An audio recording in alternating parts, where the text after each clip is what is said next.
Friends नमस्कार. तर आज माझ्या 30 डेज केक चॅलेंजचा 21वा दिवस आहे आणि आज मला पाईनॲपल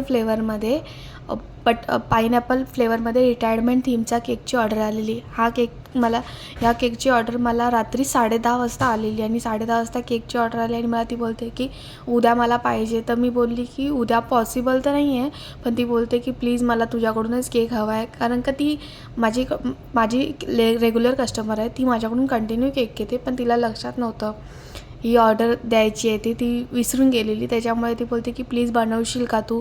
तर मी बोलली हो मी ट्राय करेन. आणि माझ्याकडे व्हॅनिला प्रीमिक्स संपलं होतं त्या टायमिंगला.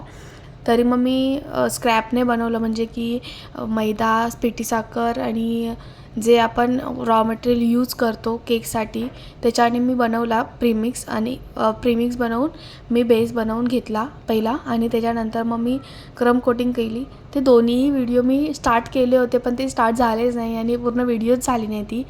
तर मला व्हिडिओ त्याच्यामध्ये ॲड करायला मिळाली नाही, त्यासाठी सॉरी. आणि नंतरला मग मी पूर्ण त्याच्या पुढची प्रोसेस जी केली, मी डेकोरेशन करतानाचे व्हिडिओ माझ्या झालेत, ते मी अटॅच केले आहेत. तुम्ही बघा की मी किती मस्त वाटतो हा केक. मला खूप आवडला आहे केक हा.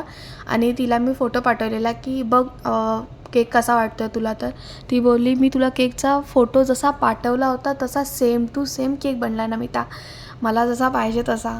आणि ती खूप खुश झालेली की ती बोलली की मला पाहिजे तसा झाला आहे, तर थँक्यू बनवल्याबद्दल. आणि एवढ्या लेट ऑर्डर दिली तरी पण मी तिला बनवून दिला, तिला जसा केक पाहिजे तसा.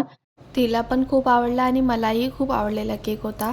मला तर असं झालेलं की खूप छान वाटतो आहे केक, की फर्स्ट टाईम म्हणजे लगेच मला कोणीतरी ऑर्डर रात्रीच्या रात्री दिली आणि मी संध्याकाळपर्यंत तिला दुसऱ्या दिवशी रेडी करून दिल्या. माझं ऑफिस असतं त्याच्यामध्ये आणि पूर्ण घरचं. तर मी तरी पण बनवला आहे केक. तर तुम्हाला कसा वाटतो हा केक मला कमेंटमध्ये नक्की सांगा की कसा वाटतो आहे ते.